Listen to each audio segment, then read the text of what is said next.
नजमुल साकिब साहब, जब कोई अमली बात तय नहीं हुई, इस इजलास की क्या सिग्निफिकेंस रह जाती है? हमें बड़ा इंतज़ार था रामीन के जब ये 7 अक्टूबर को हमास हमला करता है इज़राइल पे, तो सबसे पहले हमें इंडिविजुअल कंट्रीज़ यानी इनफरादी तौर पे यानी मुस्लिम ममालिक का पता लगा कि जी उन्होंने मजम्मत की है या उन्होंने कहा है जी इज़राइल जंग बंद करे या वगैरह वगैरह। तो फिर हमें पता लगा OIC का इजलास हुआ, न्यूयॉर्क में होता है। फिर उसके बाद हमें पता लगा कि एक बड़ा इकट्ठ होगा जिसका कि आपने जिक्र अपने इंट्रो में किया है।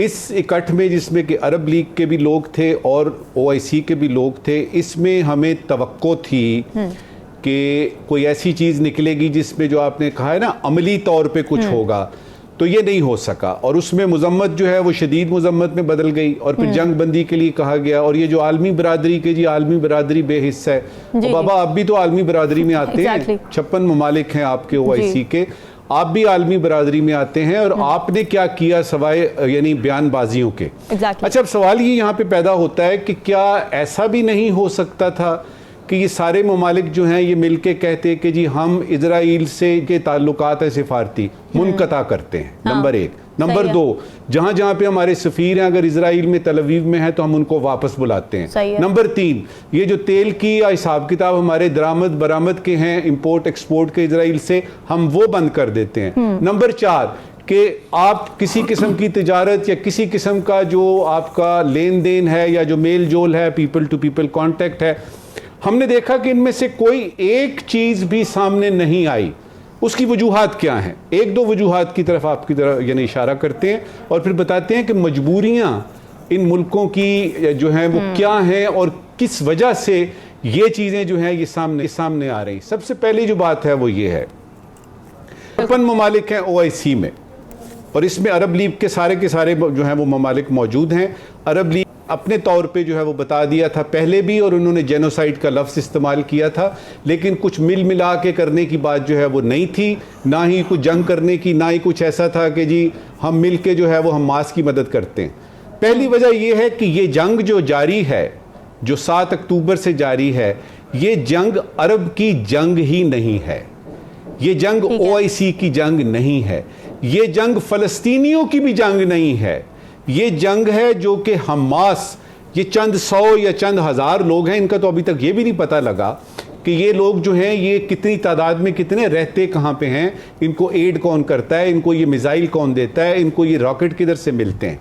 तो ये जंग है हमास की और यानी इजराइल की। पहली बात ये हुई। इसका मतलब ये है कि अरब लीग की नहीं है, OIC की नहीं है, किसी मुस्लिम और मुल्क की है ही नहीं, क्योंकि नहीं तो फिर होता कि जी ईरान और टर्की ने मिलकर हमास के साथ हमला किया, फिर तो बात बनती। दूसरी वजह इसकी ये बनती है कि जो 56 ममालिक हैं हमारे OIC के, ये याद रहे कि OIC बनी ही इसलिए थी, वजूद में आई ही इसीलिए थी कि अब यानी मस्जिद अल-अक्सा का जिक्र था और उसमें यह था कि फ़लस्तीन के आपने यानी जो उनके हुकूक हैं वो उनको दिलाने हैं, इसलिए ये तंजीम बनी थी। इसका सिर्फ एक एजेंडा था, बाद में कश्मीर वगैरह भी बीच में शामिल हुए।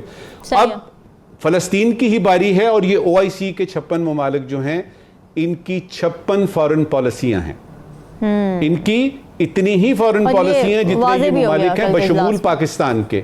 सही। अच्छा, तीसरी बात कि वो जो एक साजिशी किस्म की थेरियाँ होती हैं कि जी यानी जो असला इनमें से अक्सर ममालिक ऐसे हैं जिनकी ट्रेड चल रही है, इनमें से अक्सर ममालिक ऐसे हैं जिन्होंने इजराइल को बहैसियत एक यानी मुल्क के तस्लीम कर लिया हुआ है, उनकी तिजारत चल रही है, टेक्नोलॉजी दाएं बाएं हो रही है, असला दाएं बाएं हो रहा है, सरप्टिशसली हो रहा है, सीक्रेटली हो रहा है, वो अलग बात है, लेकिन उनके वो हिसाब किताब हैं। फिर एक इनडायरेक्ट एक्शन है कि अगर हम इजराइल के खिलाफ मुत्तहिद होके को बात करते हैं तो जो इसका फॉलो आउट इफेक्ट है अमेरिका की तरफ से, UK की तरफ से, यूरोप की तरफ से, वो क्या होगा और उसके हम मुतहम्मिल हैं कि नहीं हैं। ठीक हो गया। अमेरिका और जो UK है, अमेरिका और जो UK है, ये यानी इस वक्त की आखिरी बात, मिडल ईस्ट की जहां तक सियासत का या तेल का या हिसाब किताब का ताल्लुक है, पूरे मिडल ईस्ट का, उसमें इजराइल जो है वो यूं समझिए कि UK और यूएसए के जो मफादात हैं, जो उनके इंटरेस्ट हैं, स्ट्रेटेजिक हैं या जियोपॉलिटिकल हैं या जियो इकोनॉमिक हैं, उनकी हिफाजत करता है इजराइल। लिहाजा हमें साफ नजर आ रहा है कि ये जंग जो है ये जारी रहेगी उस वक्त तक जब तक कि इजराइल के तमाम मकासद हल नहीं हो जाते। ठीक है नजमो साकिब साहब, वो सारे एलिमेंट्स जो जंग बंदी करा सकते थे या करा सकते हैं, वो कौन कौन से हैं और क्या कोई इजलास होता आप देख रहे हैं सिक्योरिटी काउंसिल का दोबारा, और फिर उसके अंदर कोई ऐसे ठोस इक़दाम ले लिए जाएं, किसी की तरफ से तो फर्म हैंड दिखाया जाए इस मामले पर? एक तो हल ये है कि जी जंग हो रही है तो हमास की जो है वो खुल के मदद की जाए और ये इसको चलाया जाए। चलाते हैं जंग तो चलाएं, जो कि हमें नज़र नहीं आ रहा। दूसरा ये है कि आपने जो सवाल किया कि कौन कौन से वो एलिमेंट्स हैं, सबसे पहले तो आपका आता है कि सिक्योरिटी एक यूनाइटेड नेशंस है, उसमें जो सबसे अहम इदारा है वो सिक्योरिटी काउंसिल का है। सिक्योरिटी काउंसिल में चीन भी मौजूद है, रूस भी मौजूद है। अब ये है कि वो कर सकते थे, 2 इजलास का तो हमने सुना, अखबारों में पढ़ा, लेकिन वो भी किसी वजह से खामोश हैं। अमेरिका की खामोशी समझ में आती है, उसमें जो P5 के मेंबर बाकी 2 हैं जो कि आपका यूके और फ्रांस है, उनकी भी समझ में आती है खामोशी, लेकिन चीन और रूस की खामोशी किसी वजह से समझ में नहीं आती। तो सबसे पहले तो एलिमेंट ये हुआ कि आपका सिक्योरिटी काउंसिल इसको बंद करा सकता था एक ऐसा रेजोल्यूशन पास करके कि बाकी बातें बाद में होंगी, पहले जंग बंद की जाए, वो तो नहीं हुआ। दूसरा एलिमेंट इसमें कौन सा है? ये जो बातें हुई है ना कि यानी मुस्लिम ममालिक वगैरह, हम में ताकत नहीं है भाई, मुसलमानों में इतनी मिख नहीं है, इतना मेटल नहीं है और कमर में दम नहीं है कि वो कहें कि जी हम ये कर देंगे, लिहाजा उनको तो छोड़ दीजिए।